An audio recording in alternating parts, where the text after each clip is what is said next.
Muitos deles não autorizaram a coleta dos seus órgãos e... Eu lembro que a questão é ainda pior, na verdade. Que muitas famílias enterraram e nem sabiam que o cérebro tinha sido retirado. Porque, Sim. tipo, a gente estava falando de uma época, se hoje em dia as condições dos manicômios, que eu acho que nem existe mais, assim, tipo, no Brasil eu acho que é proibido, né, inclusive.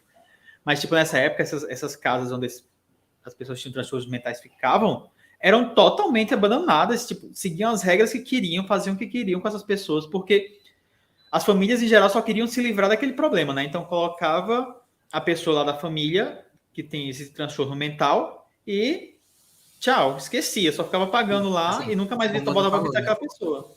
Naquela E época, aí... eles consideravam só um problema, né? Tipo, hoje em dia, a gente lida muito diferente com pessoas portadoras de deficiência. E lembrando que, naquela época, pessoas com deficiência não eram pessoas que só tinham transtornos mentais. Às vezes era uma mulher que o marido não queria mais ficar com ela, alegava que ela tinha um transtorno mental, internava, simplesmente para se livrar. Às vezes era alguém que tipo tinha depressão, mandava para uma casa dessa. E claro que as pessoas dali só piorava, né? Num ambiente totalmente insalubre. Num lugar assim.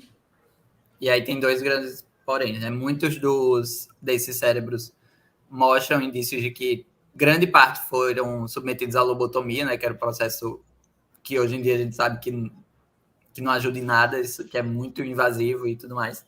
E aí o pesquisador acaba sempre tentando enaltecer, né? Que a gente teve muito conhecimento em relação ao Alzheimer, em relação à depressão e vários transtornos desse tipo, mas a que preço, né? É a mesma coisa de justificar os ganhos que a gente teve com o Holocausto, né? Com os experimentos feitos durante o Holocausto. Inclusive, bem lembrado aqui por Tales, que nessa época também a homossexualidade era um transtorno mental ou psiquiátrico.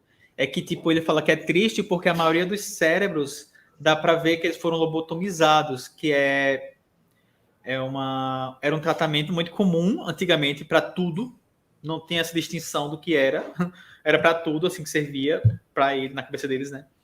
Que é eles colocam... Lobotomizar os gays, era praticamente isso. Eles colocam, geralmente através do olho aqui, eles enfiam um ferrinho e machucam o pré-frontal, lesionam o pré-frontal do paciente.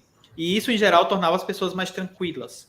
Então, tipo, se você está num ambiente desse, que você vai estar convivendo com várias pessoas que têm transtornos mentais muito aflorados, porque não tinha nenhum tratamento, ainda eram violadas de diversas formas, então elas eram agressivas, obviamente, né? Quem não seria num ambiente desse?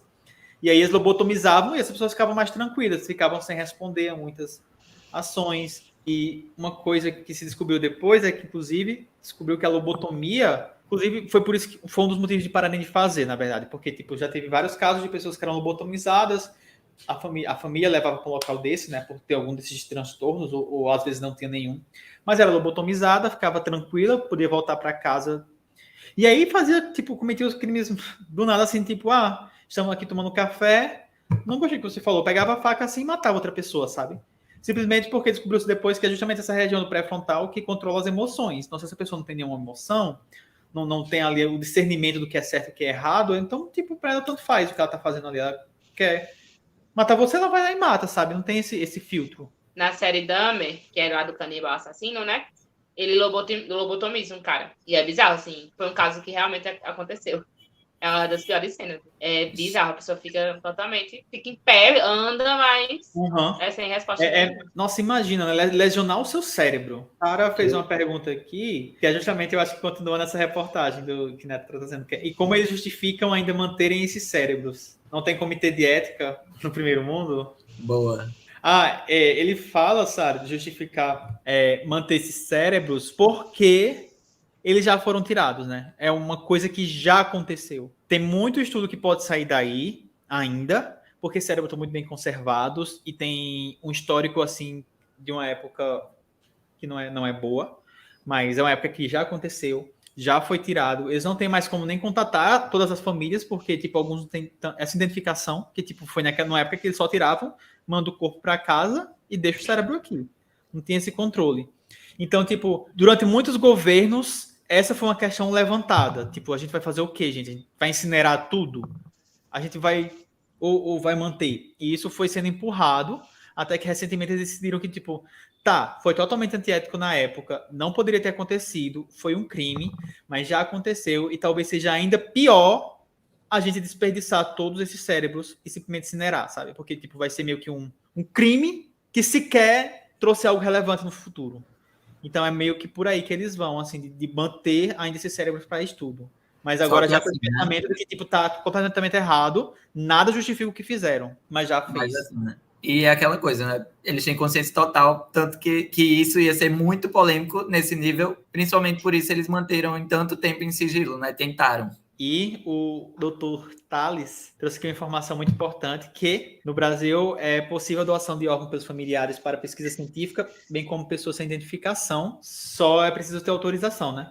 E eu acho que lá também é permitido, só que tem que autorizar. E eu acho que a questão era justamente essa, né? Que ninguém soube nem sequer que aconteceu isso, né? Aí, no caso, ele falou também, o Thales, que é crime de violação de cadáver. Se não, seria se for crime. retirado sem autorização, né? Uma coisa seria, sei lá, o que chamam de indigente, né? Alguém que não tem identificação e que chegou a falecer. Mas nesse caso aí, tem todo um contexto de que pessoas que tinham transtornos, que na verdade também não eram transtornos, ou até as pessoas que tinham transtorno também, foram submetidas a, eu acho que, sei lá, posso dizer até tortura, né, gente? Porque... Com certeza. Assim, Uhum. Tortura, não é só o fato da pessoa... tudo que de pior a humanidade tem acontecia nessas casas, nesses manicômios antigamente. Até hoje em dia ainda acontecia, tanto que foi encerrado, né? Não pode mais. Teve, acho que foi na época de 2010 ou foi na época de 2000 que teve a luta antimanicomial. A luta antimanicomial, que, tipo, até muito recente ainda existia, sabe? E outra coisa também que eu acho desse negócio dos cérebros é que sequer dá pra você culpar as pessoas certas, né? Porque provavelmente quem fez isso já não tá mais vivo, ou já não pode mais ser julgado de alguma forma. Então, tipo, até isso é complicado nesse caso aqui, tipo, quem você vai culpar por isso, sabe? A culpa nesse caso era provavelmente do governo, na verdade, né? Também era permitido, vamos dizer assim. Não é moral hoje em dia, mas, tipo, na época, ninguém ligava. Ó, o Manuel está aqui falando que a luta antimanicomial ainda é uma realidade latente no Brasil, super atual, e vejam as casas de tratamento com dependentes químicos no Brasil. É real, né? Que, tipo assim, falando de um estilo específico de manicômio que existia antigamente, que era esse que juntava meio que todo mundo que tinha algum problema e os familiares não queriam sequer cuidar e levavam, mas, tipo, meio que isso se dissolveu e foram surgindo outros locais com outros nomes, mas que, tipo, tem problemas semelhantes, né? Como essas casas de tratamento de dependentes químicos, que algumas são legais e fazem um trabalho legal, mas tem outras que não são. Aqui, ó, só para reforçar, os estudos voltados para a reforma do tratamento psicológico psiquiátrico começaram na década de 70, com alguns pesquisadores até italianos. E no Brasil e em vários outros países também, começou a ter mais força nos anos 80. Então, assim, só seguindo uma matéria que eu vi aleatória aqui, é importante ressaltar que a reforma psiquiátrica teve início nos anos 80, mas ainda hoje não foi completa, né? A luta pela reforma e a garantia de que a nova legislação que foi proposta seja aplicada ainda é uma questão a ser discutida, como o Manuel bem comentou aí, e constantemente relembrada, uma vez que ainda existem muitos hospitais psiquiátricos no Brasil acumulando relatos de abusos e inúmeros casos de mortes por negligência. E esse ano faz 22 anos da reforma psiquiátrica e proibição dos manicômios, mas é uma luta constante.